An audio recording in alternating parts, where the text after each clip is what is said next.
Assalamualaikum. Hai.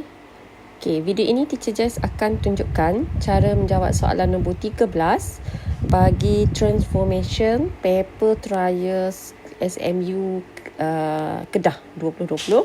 Okay, jom kita tengok apa ada dalam soalan ni. Okay, dia bagi diagram ni. And then T translation 52, P reflection at equals to -1, R rotation anti-clockwise direction, center 31. Okay, so kat sini jika nak jawab soalan transformation, combine transformation macam ni, teacher nasihatkan you all buat one by one and show your answer before to get the last answer. Especially yang inilah. Okay, bagi je. InsyaAllah jika betul semua tak ada masalah. Jikalah terdapat kesilapan pada jawapan akhir, anda mungkin selamat markah sikit pada jawapan image yang pertama ni. Okay. So yang ini tak ada masalah kan, boleh buat Okay, untuk soalan 1 dengan 2. Okay, untuk soalan B, dia bagi yang besar tu adalah kita punya objek. Okay, and then yang kecil ni adalah KLM ni adalah image. So kalau teacher faham kat sini, dia enlargement dia lagi mengecil. So bila mengecil biasanya dia less than 1 lah. Okay, that's why kita dapat enlargement center N scale factor 1/2. Okay, untuk soalan seterusnya, okay, dia bagi tahu hexagon ABCGFE mewakili suatu kawasan yang mempunyai luas 37.5. Hitung luas bagi sisi 4 KLMN. Okay, so kalau kita faham tadi, siapa KLMN?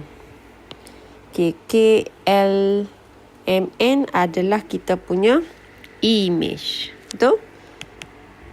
Okay, so KLMN adalah image. So kalau kita pergi balik sini, yang ini adalah kita punya image. So area image adalah bersamaan dengan K square darab dengan area objek. Okay, and then dia bagi tahu hexagon ABCGFE mempunyai luas 37.5.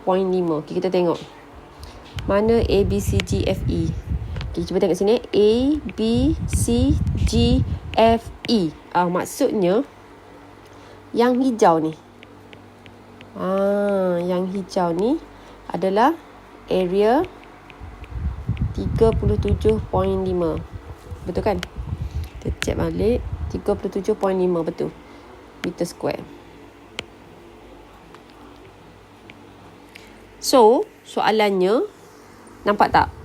Dia nak cari KLMN. Bermaksud macam kita nak cari kita punya size image kita. Okay. So, biasanya kita nak tanya soalan area shaded kan? Ini tak. Dia bagi dah area shaded. So, kalau you faham sekarang, macam mana you dapat area shaded tu? Area shaded tu adalah bila you kira you punya objek yang besar tu, you tolak dengan you punya image yang kecil. Okay. So, jom kita tengok.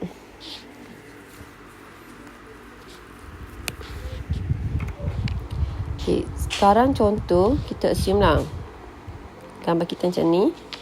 Okay, kita ada kecil yang satu. Okay, yang ini ni 37.5. Okay, and then yang ini kecil ni I. Yang semua sekali besar ni adalah O. Jadi kalau teacher faham area image kita sekarang, okay, area image bersamaan dengan K square darab area objek. Okay. Dan dalam masa yang sama, area shaded kita bersamaan dengan area objek. Objek yang besar tolak dengan area image. So area shaded kita dah ada 37.5. So area objek adalah yang kita nak cari. Okay, katakan X. Okay, yang ini adalah kita punya bukan area objek yang besar. Area objek yang besar kita tak ada. Sekejap. Kita tulis dulu. Area objek Area image yang kita nak cari, katakan X. So, yang ni yang kita nak cari. KLMN. Nak cari. So, kalau kita tengok balik, kalaulah kita anggap area image kita ni sebagai X, maka ini kita punya X lah. Okay. And then, K square darab dengan area objek. So, kita tak tahu kita punya... Sekejap. Okay. Kita tak tahu area objek kan? Area image kita nak cari. Tetapi kita faham dalam area objek kita, sebab area objek kita lagi besar pada image, dia adalah hasil daripada area shaded yang dibagi 37.5 tadi tambah dengan area objek yang kita dah letak sebagai unknown X. Jadi di sini you kena guna relationship benda yang unknown yang sama bagi dua benda yang tak tahu. Barulah kita boleh selesaikan dengan mudah. Maka so kita kena tulis balik kita punya area 37.5 sama dengan area objek je. Kita ambil yang ni 37.5 tambahkan dengan X. Okay, tolak dengan X. Tapi kat sini kita kena baiki sikit sebabnya kita ada K square. Kita ada K square. Tu tak? Area image kita adalah sebenarnya, okay, teacher rasa kita kena buat objek tu yang X. Okay, kejap teacher baiki sikit. Okay, teacher rasa kita kena baiki sikit. Kita bukan letak area image X, kita letak area objek yang X. Kita letakkan untuk X dulu. Okay, sorry. Okay, teacher ulang balik. Okay, kita ni balik. Okay. So, okay, kita tengok area image dulu. Okay, area image kita, okay, yang ini ni. Okay, area image adalah kita punya K kita 1/2 tadi kan. Okay, so kuasa 2. Okay, darab dengan, okay, katakanlah area objek kita assume sebagai O. Okay, ataupun tak boleh, kena guna huruf lain. Okay, kita gunakan Y. Okay, macam tu. So, area image kita adalah bersama dengan 1/4Y. Macam tu. Tadi kita buat image dulu kan, tak boleh, tak kena. Okay, so kita dapatlah sekarang area shaded kita 37.5 dengan area objek kita assume sebagai Y. Okay, kena tolak dengan area image kita adalah 1/4Y.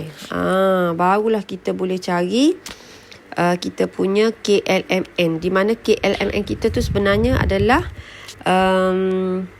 yang 1/4Y tadi. Okay, so ini kita boleh cari Y dulu, tak apa.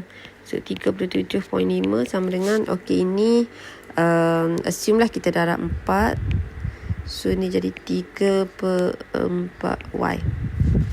So, Y sama dengan 37.5. Okay, darab 4/3. Okay, kejap kita kira. Okay, dari calculation ni kita akan dapat Y kita sama dengan 50.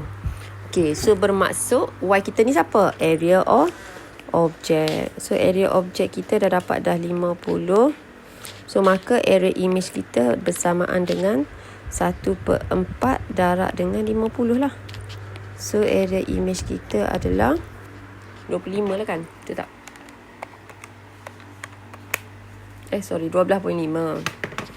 12.5 meter square lah kan? Sebab semua unit ni meter square. Okay, so boleh? So, yang kita faham tadi, KLMN kita adalah image bagi objek yang A, B, C, D, F, E tu adalah dia punya shaded region dia.